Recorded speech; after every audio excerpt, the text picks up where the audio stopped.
Back in 1996, Larry Page was a PhD student at Stanford, and at that time, most people working on search engines were doing the same thing, analyzing keywords, improving text parsing, and trying to squeeze more signal out of content. But Larry Page thought differently. He asked a different question. What if the quality of a web page is not determined by the content, but in how many other pages point to it?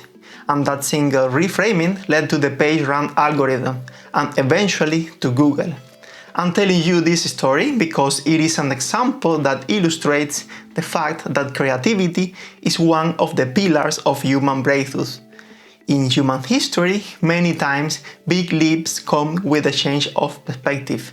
And in the age of AI, human creativity is one of the hardest things for AI to replicate. So in this video, we will look first why creativity just became the most practical skill because of AI. Second, how creativity actually works and what the science tells us about it. And third, how you can grow your creativity levels and make it a differentiator. So let's dive in.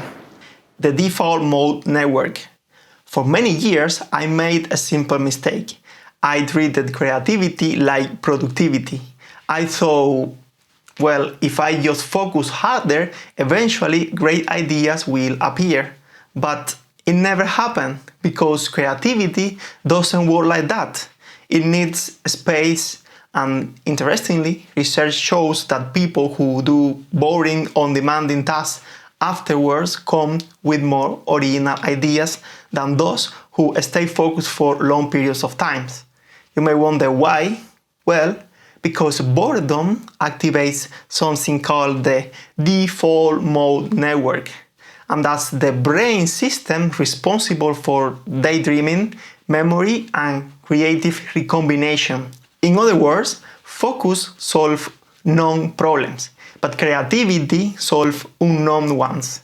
Now, when I am stuck, I stop forcing it and just do something else. I clean my apartment, I go for a walk, no phone, no podcast, no input. As Daniel Kahneman once said, a noisy mind is a costly mind. But once your mind starts wandering, the question is, what is it wandering through? And that is where inputs matter. Liquid networks. Our brains are very complex. You may think of it as a blender. What comes out depends entirely on what you put in. If all your inputs come from the same creators, the same feeds, the same opinions, your brain can only remix what it already knows. So diversity is important for the brain. In the book titled Where Good Ideas Come From, Steven Johnson described breakthroughs as emerging from liquid networks, messy collisions of unrelated and unexplored ideas. And here is how you get it.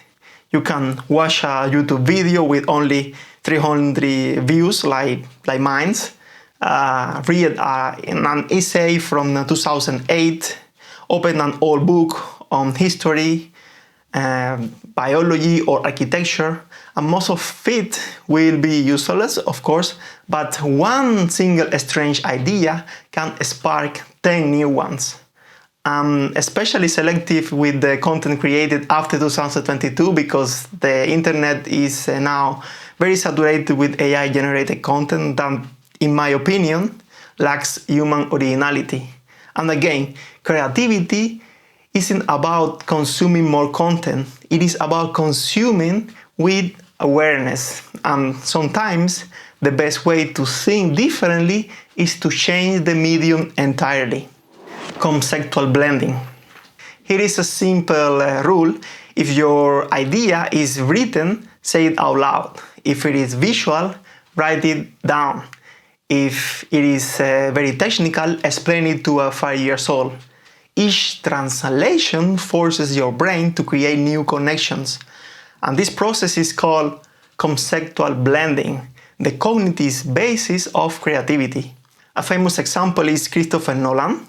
When working on the movie Inception, He didn't just write the story, he sketched it. He mapped the layers of dreams visually. By changing the medium, he changed how he understood the idea. Even if you are stuck, don't think harder, think sideways. And sometimes the best sideways move is stepping away entirely. The Incubation Effect. Aaron Sorkin takes multiple showers a day when he is stuck. Not because showers are magical, but because they trigger the Incubation Effect. When you step away from the problem, your subconscious keeps working. And that's why shower thoughts feel brilliant. A 2012 study showed that people who alternate focused work with undemanding tasks produce more novel ideas than those who stay logged in. You don't need 8 hours, of course, just short walks, dishwashing, or just moments with no goal at all. Your best ideas appear when your brain stops auditioning for them. But what if your mind still resists? Then you can try something completely the opposite way. Counterfactual thinking. Here is an exercise. Imagine an evil twin version of you, same skills, same knowledge. Their only job is to outthink you. What would they try that you are too afraid to try? Psychologists call this counterfactual thinking, exploring alternative realities to escape habitual patterns. By blaming risky ideas on your evil twin, you remove your own ego. No embarrassment, no fear of looking weird, just experiments. And once ideas start flowing, remember this: creativity is not a light bulb, it is a faucet. Divergent thinking. When you first open a faucet, the water is dirty. Obvious ideas, cliches, and that's normal. That is called divergent thinking, studied by J.P. Guilford. Quantity produces quality because each bad idea clears the pipe.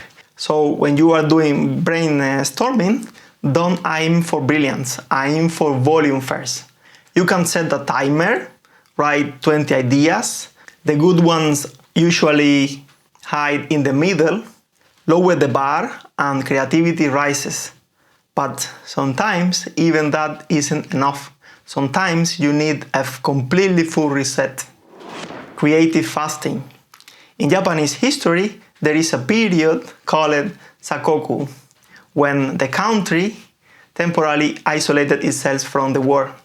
Out of that isolation emerged one of the most distinct cultures in history. And once a year, consider taking a creative fast. No news, no podcast, no social media. I do it every year for 1 week, and I can tell you it really works. And research shows that removing external evaluation pressure increases originality.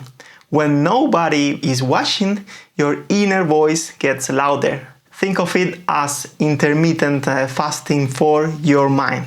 So after a while, I have come to realize that creativity is not a talent, it is a state. When you manage your inputs, your boredom, and your fear of bad ideas, that state becomes accessible to anyone. AI can now write, speak, and automate large parts of knowledge work.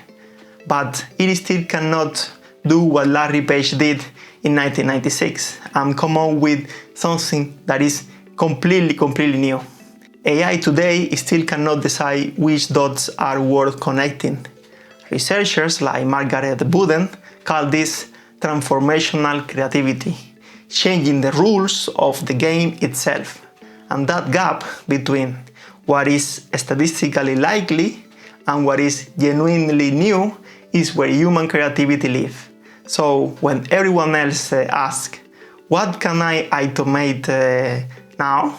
You can ask yourself instead, what can I create that no one has tried before? And the answer to that question may be what will keep us relevant in the age of AI. At least That's my belief. Thank you for watching. See you in the next one. Bye.